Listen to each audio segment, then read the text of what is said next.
첫 번째 인물은요, 정용진 신세계그룹 회장입니다. 트럼프 대통령 당선인의 취임이 한 달 앞으로 다가왔습니다. 정용진 신세계그룹 회장이 국내 정재계 인사 중에는 처음으로 트럼프 당선인과 만났습니다. 어떤 대화가 오갔는지 한번 목소리 들어보시죠. 이번 출장은 트럼프 주니어 초대로 이루어진 거고요. 트럼프 주니어가 많은 인사들을 소개시켜줘서 많은 사람들과 교류하면서 좀 오랜 시간 대화를 나눌 수 있는 시간이 있었습니다. 한국 상황에서 관심을 표했고요. 저는 그 사람들한테 대한민국은 저력 있는 나라니까 믿고 기다려달라. 저희는 빨리 정상으로 찾아올 거다. 그 얘기까지만 했습니다. 취임식 얘기는 특별하게 제가 연락받은 바 없고 정부 사절단이 꾸려지던 대로 저한테 참여 요청이 오면 기꺼이 응할 생각이 있습니다. 머스크 혹시 만나셨나요? 국내 1호 테슬라 고객이시는데. 네, 머스크 만났습니다. 무슨 얘기 하셨나요, 혹시? 그냥 짧은 인사 정도만 나눴습니다. 그분도 혹시 한국 상황 관심을 가지던가요? 관심 없었습니다. 네, 정용진 회장. 트럼프 당선인과 식사를 함께 하면서 10분에서 15분 정도는 정말 심도 있는 깊은 대화를 둘이서 나눴다. 이렇게 얘기를 했습니다. 그리고 그 당선인의 측근들이 한국의 현재 상황에 대해서 관심을 많이 보였는데 정용진 회장은 이렇게 답변했다고 합니다. 우리 한국은 저력이 있는 나라니까 믿고 기다려달라. 이렇게 얘기를 했다는 겁니다.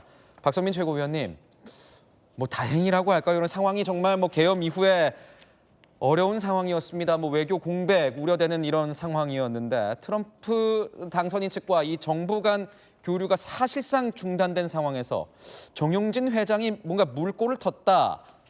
이런 얘기가 나오고 있는데 이번 만남에 대해서 어떻게 평가하십니까? 굉장히 다행스러운 일이라고 평가를 해야 될 것 같습니다. 사실은 지금 한국만 패싱되는 거 아니냐 이런 우려가 있어요. 실제로 지금 트럼프 행정부를 대비해서 다른 나라들은 온갖 수단과 방법을 동원해서 하고 있거든요.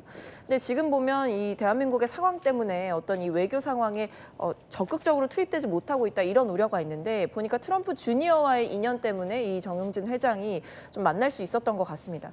특히 우리나라 같은 경우에는 전기차 보조금이라든지 관세 문제뿐만 아니라 이 방위비 문제나 남북관계 문제도 있기 때문에 어떤 이 외교 채널을 총 가동하고 경제 채널까지도 총 가동해서 우리 외교와 안보, 경제에 있어서 최소한의 타격을 받을 수 있게 긴밀하게 움직여야 되는 상황이다 보니 정용진 회장의 이런 만남이 굉장히 반가운 것이 사실이죠. 2기 트럼프 행정부를 대비해서 총력전을 벌이고 있습니다. 전 세계 국가들이요. 근데 우리 정부의 대응은 현재 이 정치 상황과 맞물려서 좀 미진한 상황이라는 게 사실이고 또 우려의 목소리가 계속해서 나오고 있습니다. 이번 만남 같은 경우에는 정용진 회장이 밝힌 것처럼 트럼프 주니어의 이 초청으로 성사된 겁니다. 아들이죠. 어떻게 부르는지 아십니까? 정용진 회장이 좀 형인가 봐요. 브로우라고 부르면. 트럼프 당선인의 이 장남, 트럼프 주니어가 Hey YJ 이렇게 답을 한다는 겁니다. 트럼프 주니어의 초청으로 마러라고 리조트를 직접 가서 1박 2일 동안 머물면서 식사도 하고 개신교 신자라는 공통점과 이 메신저를 통해서 수시 소통을 하는 이 케미를 보여주고 있다. 이렇게 하는데 정혁진 변호사님 이런 상황 어떻게 보셨어요? 일단은 정용진 회장이 68년생이에요. 그래서 제가 궁금한 게 트럼프 주니어 몇 살인가 봤더니 77년생이에요. 그러면 9살 차이면은 어느 정도 좀 나이 차이가 있는 거 아닌가? 그럼에도 불구하고 두 사람이 굉장히 케미가 좋은 것 같아요.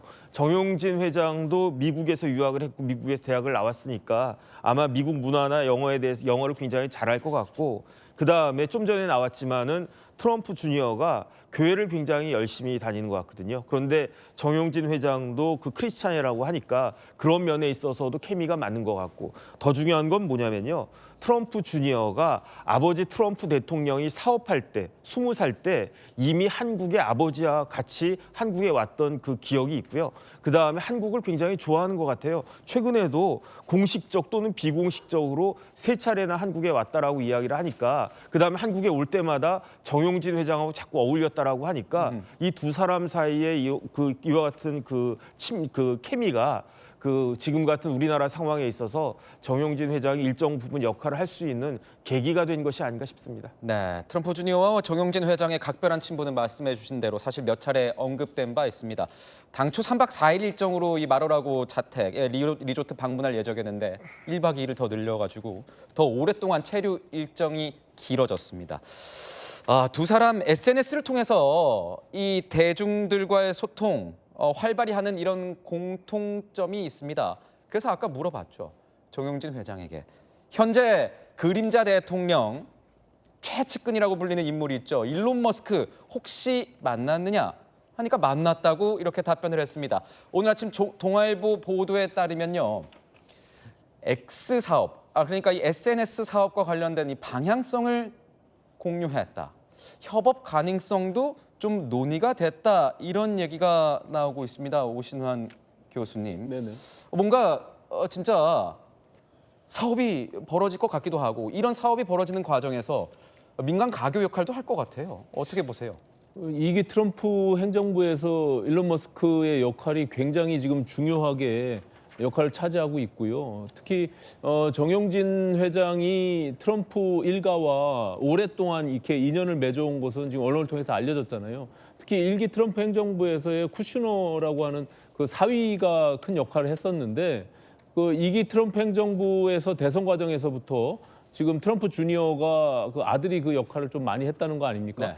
네. 그런 과정에서 오랫동안 친분 관계를 맺어왔던 정용진 그 회장과의 인적인 관계 그 속에서 이제 트럼프와의 어떤 직접적인 어떤 소통할 수 있는 채널들을 열은 것은 지금 우리 정치적 상황에서 외교 당국이 할 수 없는 여러 가지 일들을 정용진 회장이 그 역할을 좀 감당할 수 있다. 저는 그렇게 보여지고요. 어쨌든 뭐 외교도 기본적으로 어떤 사람의 관계 속에서 이루어지는 겁니다. 그렇기 때문에 신뢰를 회복하고 또 대화가 될 수 있는 채널들을 통해서 우리 대한민국이 여러 가지 처해져 있는 2기 트럼프 행정부에서의 어떤 불확실성들을 조금 또 이렇게 좀 보완할 수 있는 측면이 있다면 저는 정용진 회장이 그런 역할들을 좀 감당해 줄 수 있으면 좋겠다. 단순히 그냥 어떤 사업적인 측면에서 개인의 어떤 그 정용진 회장의 개인적인 사업을 뛰어넘어서 우리 국가에 도움이 될 수 있는 측면이 있다면 그것도 하나 뭐 바람직한 측면이 아닌가 저는 그렇게 생각합니다. 네, 뭐 외교 상황도 조금 더 지켜보겠습니다.